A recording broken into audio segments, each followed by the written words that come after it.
The first day of preseason testing is now over, and we got to see the highly anticipated 2022 cars on the track for the very first time. Now, this is going to be a little bit of a mini-series of me covering at the end of each of the 3 days a little bit about what happened. It's not going to be too scripted, it's going to be a little bit more off the cuff, just reading a few bullet points, talking about the big talking points of the day, and of course, looking over the fastest times and also the amount of mileage that each of the drivers and the teams did as well. Now, of course, as we say every single year, it's always the usual caveats. You can't take too much away from the times because obviously you don't know how much fuel people are running, you don't know what programs they're doing, but let's be honest, everyone gets excited about seeing certain teams at the top, and it does give you at least a tiny bit of an indicator in terms of who perhaps is able to put on the softer tires and extract that performance out of their car, and maybe perhaps which of the teams are not able to do that. Now, of course, it also must be said actually that technically, according to Formula 1, this isn't even preseason testing, this is what they call a shakedown because they're not allowing for this to be broadcasted, and that's a massive shame because everyone gets excited about seeing brand new cars, especially with a brand new regulation period. They love seeing the cars out on track, but unfortunately there was no live timing and there was also no live footage either. However, there were still journalists and media on the ground as well as photographers as well, so we do have videos, footage, and loads of information as well. So yeah, a little bit frustrated not to get kind of the live and lap by lap coverage, but either way, we will still have that in Bahrain for the beginning of the official first test of 2022. But nevertheless, here are the times at the end of the first day. Now, really quickly, also just to clarify, you can see next to the drivers' names, the teams, and the time that they set is also the tire that they used. Now, Pirelli brought the entire range of Pirelli tires from the C1 to the C5, and basically the teams can use whatever they want. Now, the C1 is the absolute hardest compound that they have, and the C5 is the absolute softest compound. So we didn't get any times or any quick laps. I'm sure the teams kind of are holding a little bit back. They're holding the low fuel and on the quickest C5 tire runs for a little bit later, but it was Lando Norris on the C4 tire that was quickest with a time of 1 minute 19.568. Now, behind Lando is the two Ferraris of Charles Leclerc and Carlos Sainz. Now, Charles Leclerc actually had the quickest time at the end of the morning session, and for a little bit in the afternoon, it was a Ferrari 1-2, which was fantastic to see. And again, even though we don't want to kind of extrapolate too much from this, it is very good to see them at least be competitive, and more than anything else, they did a really solid amount of laps as well.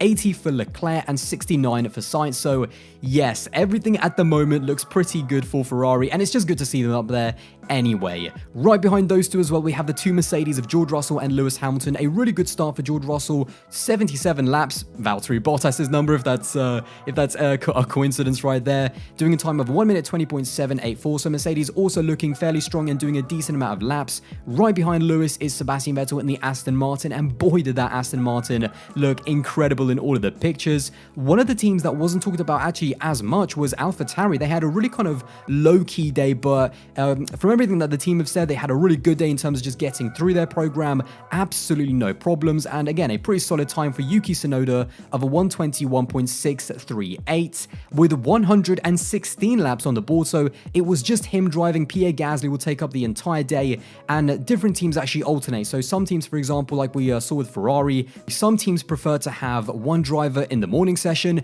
and one driver in the afternoon, and teams like AlphaTauri with Yuki Tsunoda and the team behind them, actually Alpine with Fernando Alonso, prefer to have one driver for the entire day. So it really depends. And speaking of Fernando Alonso, in 8th place with a time of 1 minute 21.746, he did 141 laps, so yeah, he might be in his 40s, but oh my god, that is an insane amount of running. But Fernando Alonso would have to take the second place in terms of the most laps done by a single driver, because Red Bull's reigning world champion Max Verstappen did 147 laps. Now, Red Bull were a very hot topic, and we're going to talk about them a little bit later, but yeah, they were down in 9th, but yeah, a fantastic day for Red Bull, no doubt about it. And then rounding off some of the guys at the bottom who definitely did not have a great day. Mick Schumacher, only 19 laps on the board, and also his teammate Nikita Mazepin with only 20. Both of those two guys having reliability issues, so yeah, Haas definitely have a lot of catching up to do. And at the bottom is Robert Kubica with only 9 laps. Now, the reason why Kubica was supposed to be in the car in the morning session is down to the sponsor, Orlen. He was supposed to have the entire morning session to himself, but again, Alfa Romeo did not have the best of kind of first days, and he was only able to do 9 laps, so that's really frustrating to not see Robert Kubica get any more running than that. But nevertheless, that is the roundup of the times from the first day of preseason testing. In terms of the big stories from the first day, undoubtedly the team that definitely grabbed the real headlines in terms of maybe they didn't get the fastest time, but boy did they make an impact, was Red Bull. Now, we haven't actually, this was the first reveal of their actual RB18 car, because obviously in their launch earlier on in the month, they didn't even show their car. There was kind of little tiny glimpses. They did have a Silverstone shakedown with no media coverage, so there was barely any pictures, and even the team kept it pretty close to their chest. They really wanted to keep their car secret until they brought it out today, and they did a pretty good job of that. And finally, we got to see the real RB18. And, well, 2 things. Number 1, wow, it definitely made an impact on the entire grid. There was a lot of interest in the car, and secondly, I definitely do understand why they wanted to hide it so much. There is an unbelievable, and obviously I'll put some pictures up on the screen, and I'm looking at them as well as I'm talking. I mean, their side pod is the thing that everyone went to. It was unbelievably aggressive. It's very different to the Ferrari or the Mercedes. Now, the Mercedes has that classic Coke bottle shape that we know, where it's a little bit wider around the side pods, and then it really kind of shrinks and kind of tapers as it gets back to the back of the car. Now, in terms of the Red Bull, the biggest thing is the unbelievable packaging, where especially underneath, there is a massive undercut almost immediately, but it does stick out a little bit further than the Mercedes. So yeah, I mean, this packaging is just ridiculous. The massive undercut at the beginning, the really kind of stripped out air pod as well. I mean, there's barely anything there. It really is just incredible packaging by the Red Bull power unit, I suppose, but then it is a little bit wider compared to the Mercedes. So it isn't, you can see less of the floor compared to the Merc, and it's just kind of the differences between these teams. Is this what Adrian Newey thinks that is going to give Red Bull the edge? It certainly drew a lot of interest, and again, I just keep looking at it, and it just doesn't seem real. Like, we have never seen this before in Formula 1 in terms of how aggressive the undercut is at the beginning of the air pod and by the air inlet, and how much it kind of just tapers in immediately. Now, is that going to give them more downforce? Is it going to help them channel the air, or is it going to give them perhaps too much drag? We don't know at this point what the right kind of style of AirPods is, and of course it will differ for different teams, because it's not just about sticking, say, the Red Bull side pods on the Mercedes. It's about the package from the very front of the nose to the very back of the rear wing. It's about how the entire car works. Does it work cohesively, and are the numbers that you saw in the wind tunnel correlating to what we saw on the track? And something that Mark Hughes, who is from the race, and he was trackside analyzing the drivers, and he said, especially Leclerc and Verstappen, he said Charles Leclerc was late on the brakes, understeering on turn-in, and was hard and aggressive on the throttle, whilst Max Verstappen was really trying to almost maximize the Venturis and maximize kind of the characteristics of his car by being really smooth early on the brakes and then very early on the throttle. So again, we saw so much kind of differences between each of the cars, the driving styles, what's the best way to get performance out of these cars.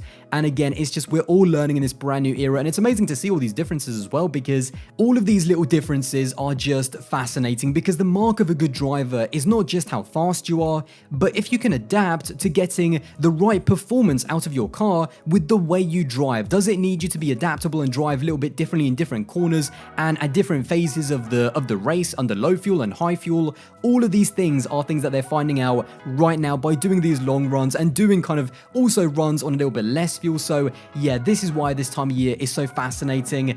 And again, certainly from what we were hearing, both the Ferrari and the Red Bull were very, very impressive, but it was just fascinating to see the different ways in which Leclerc and Verstappen were getting performance out of their cars.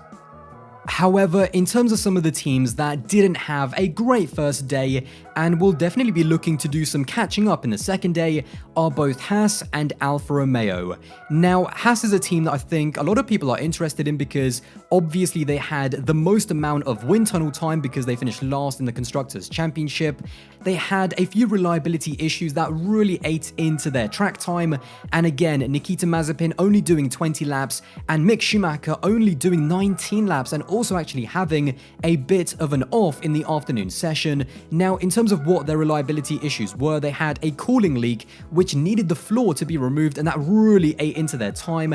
And another team that also did not have a great first day was Alfa Romeo, only doing 9 laps with Robert Kubica in the morning session and only 23 with Valtteri Bottas in the afternoon. Now, they kind of kept their problems close to their chest. I don't think they actually said too much, but yeah, again, either way, for a team like them, they want to be making that progress. And again, we haven't seen Guan Yu Zhou yet in the car, so hopefully when their brand new rookie driver gets his seat time tomorrow, they'll be able to do more laps and really kind of iron out some of those reliability issues as well. But it was a little bit frustrating actually for me to not see Robert Kubica get more seat time because, again, because of his ties with Orlen, who are a sponsor for Alfa Romeo, he was supposed to be there in the morning session, and to only get 9 laps, yeah, I'm sure, me along with him were pretty disappointed to see that. But anyway, hopefully Alfa Romeo and Haas have a better time tomorrow on day 2. Well, there you have it. Those are my thoughts from day 1 of pre-season testing. Once again, it was amazing to finally see the 2022 cars out on the track. Let me know all of your thoughts in the comments box below, and don't forget, if you did enjoy this video, to smash that subscribe button to support the channel, and I will see you in the next one.